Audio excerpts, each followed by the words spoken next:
बिना कुछ किए ज्यादातर लोगों के जीवन में तीव्रता नहीं होती। बहुत कम लोग यहाँ बस आंखें बंद करके असाधारण तीव्रता के साथ तीव्रता के चरम पर बस बैठ सकते हैं, बहुत कम। बाकी सभी को कुछ न कुछ करने की जरूरत होती है। गतिविधि के जरिए वे तीव्रता को जान पाते हैं। चलने या टहलने में पर्याप्त तीव्रता नहीं आती।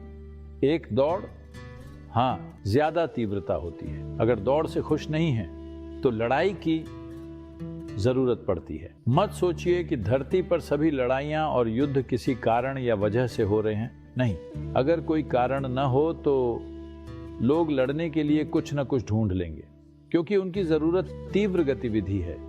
चाहे वो दौड़ हो या खेल हो या लड़ाई हो, बुनियादी रूप से वो तीव्रता ही है जिसे इंसान अनजाने में खोज रहा है। या तो उन्हें किसी के साथ प्रतिस्पर्धा करनी होगी, या वे कामुकता या नशा या शराब में लिप्त होंगे। ये सभी चीजें केवल तीव्रता के लिए ईंधन हैं। आपको पता, अमेरिका में एक छोटा सा फ्रिंज समूह है।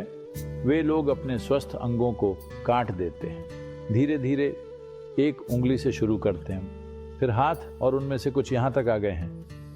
क्योंकि इंसान में तीव्रता की खोज काफी प्रबल है। इससे कोई फर्क नहीं पड़ता कि भले ही इसके लिए जान या अंग की कीमत चुकानी पड़े, लेकिन आप चाहते हैं कि कुछ घटित हो। आप चाहते हैं कि जीवन अपनी चरम तीव्रता से घटित हो। अगर कुछ और संभव न हो तो कम से कम दर्द ही सही।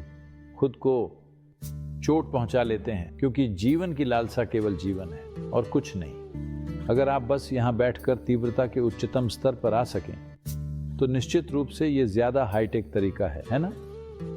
आप तीव्रता पाना चाहते हैं और युद्ध या लड़ाई लड़ते हैं तो ये निश्चित रूप से तीव्र है, लेकिन बहुत विनाशकारी है।